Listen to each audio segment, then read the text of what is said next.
everyone, I'm Dawn. Welcome to my channel. Thank you for visiting with me today. So September is just around the corner, and September is Childhood Cancer Awareness Month. And I want to bring attention to it myself because we have been touched by childhood cancer. And for those of you who don't know our story, I'm going to share it today.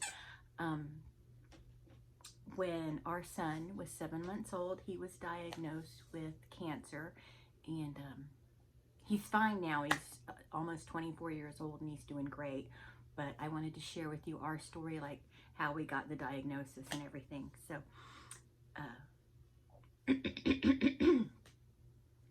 he had his 6-month checkup, like babies do, and everything was fine. And about 2 weeks later, I don't know, I just had a feeling inside me that something was wrong. And he had a bump in his stomach. It was really big. His tummy was really distended, but really only on one side, on the right side. And one day I fed him and I picked him up to burp him and just felt this hard mass in his stomach, and was like, well, that doesn't belong there. And I called my best friend and asked her if she can give me a ride to his doctor, and she did. And they were very concerned and immediately sent us to a hospital. And it was very scary and very weird because he had just had a 6-month checkup and everything was fine. She palpitated his stomach, everything was fine. So I called Eric, and he came and picked us up at the doctor's office because my friend had to leave, and they sent us to, did we take an ambulance to the hospital? No, I think my husband drove us to one hospital, and we went into the ER, and they were having a hard time getting blood out of him. He was developing a black eye too, and he had not been hit or hit his head or anything, but he was developing this kind of black eye. And what that ended up being was the tumor pushing against his kidneys. It was causing issues, and he was anemic, and that was also because of the tumor. But when we first got there, there was this intern, and she was kind of nasty to us. She was treating us like we didn't know how to treat our child, and she was like, well, he's anemic, you're not feeding him good enough. And she was real nasty about it, and I was like, bitch, I will drop you. This is not the time. And I didn't say that, but of course I really did want to. But back to her in a few minutes. They couldn't get any blood out of his arms or anything, so they had to go in through his groin to try and get it. Still couldn't get any blood. It was awful. It was awful. It was awful for him because he was 7 months old, and he was being put through a lot. So they put us in a room there at that hospital, but then decided to send us to the children's hospital. So that's when we did, me and Marshall, that's my son, rode in an ambulance to the children's hospital. And and they saw him and checked him out. It was nighttime by this time, and so we were all there. It's me, it's my sister, my niece, Eric, and we're just waiting for some word on what's going on with him.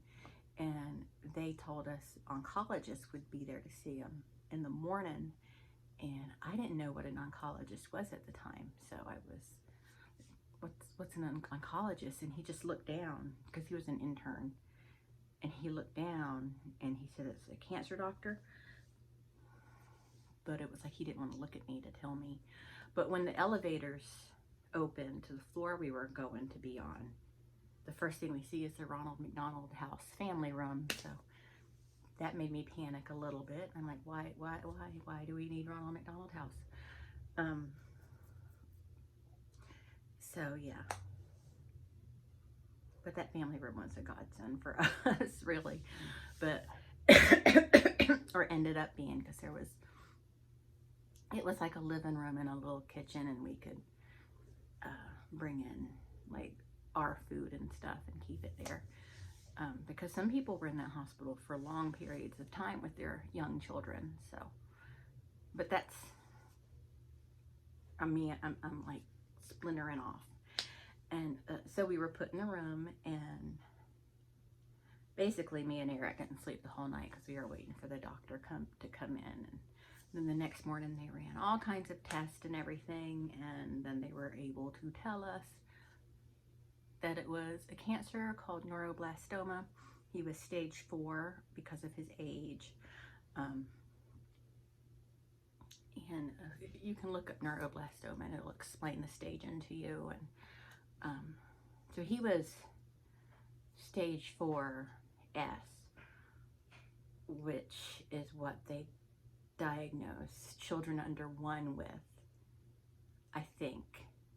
Something like that. I can't remember exactly. It was a very long time ago. But,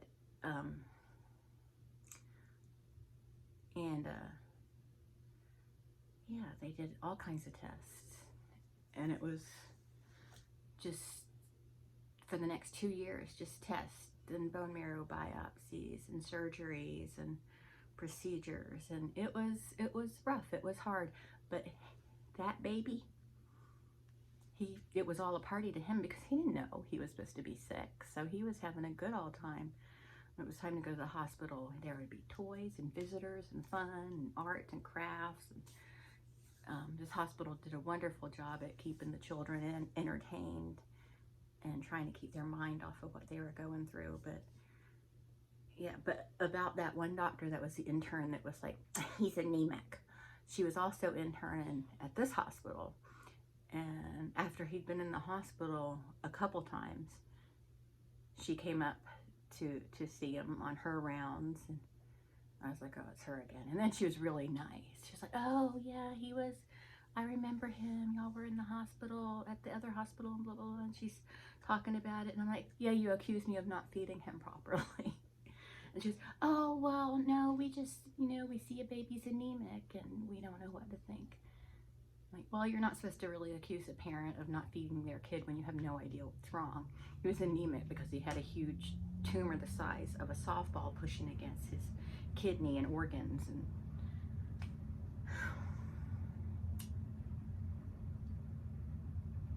but anyway, she is an ER doctor now, and I had to go to the ER once, and she treated me, and all she did, I went in with ear pain, and she just looked at my ear and said, it's a pimple.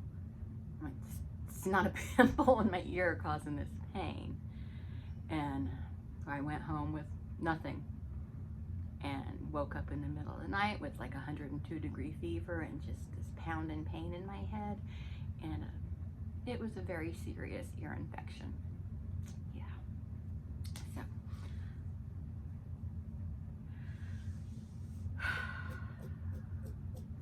And when I went in the second time in the middle of the night, the doctor was like, I don't even see a pimple. So that was fun. Good times. Good times. Yeah, she was fun. She was really good at her job. But anyway, so yeah, we that was our, his initial diagnosis and how we got started with the childhood cancer journey. And it was a lot. There was a lot to deal with, and and we did it. We did it, and we got through it stronger because of it. But and he's fine. He's perfectly fine now. He's doing great. But I still worry about it all the time. And so if you're a parent of a very young child with cancer, or any child with cancer, it doesn't have to be very young. Just know that others have had a similar experience. Can't say same experience because no two experiences are the same. And I'll see parents whose children were in treatment at the same time as Marshall, and I don't want to talk to them, not because I'm a snot or anything, but because, I don't want them to ask about him and their child didn't survive, or do well. I guess it's kind of sort of like a survivor's guilt or something. I don't know. But I mean, it's not really guilt though, because I'm certainly happy he survived. But one thing I do want to tell people who get an initial cancer diagnosis: stay off the internet. stay off the internet, at least until you're grounded in the diagnosis and you've learned more about it from your doctor. Stay off the internet, because you will just terrify yourself. Because that's what I did. I got on the internet, started looking it up and reading horror stories, and it just messed with me. I was just sitting here like, what if he dies? You know, I was just thinking the worst. Like, what if he dies? What am I gonna do? You know, not to make it about me, but you know, it was kind of about me a little bit. Like, what if he dies? I won't survive, and I wouldn't have survived that if something really bad happened. But he did very well for the most part. He never really got sick. If he did, it was sort of like a and then back to playing. He had a really weird diet, because the doctor was like, let him eat whatever he wants to eat, and we did that. And you know, the thing with that is those are habits you have to teach him to break after the cancer's gone.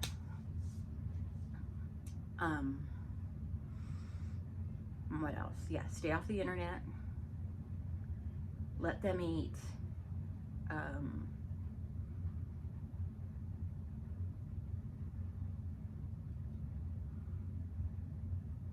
And just try to think positive. It's, you know, I know it's cliche and it's easy to say, but like maybe you're thinking of the most dreadful things that can happen and preparing yourself for that. And although to an extent that is important to understand that not everything works out, but to live each moment, you know, be concerned about quality of life, both for you and the child, because that's very important. And that's another thing that I worried about too. I'm like, what if we're doing all this for him? He's going to be sick and down and out because of chemo and radiation and surgeries, and then he dies anyway. What kind of life was that to live? But you got to try to not think that way. And you've got to, you know, you do have to measure quality of life compared to the treatments, but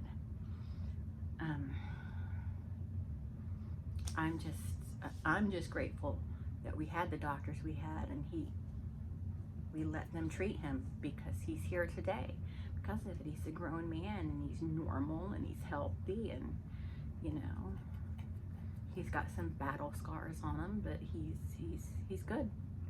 He's good.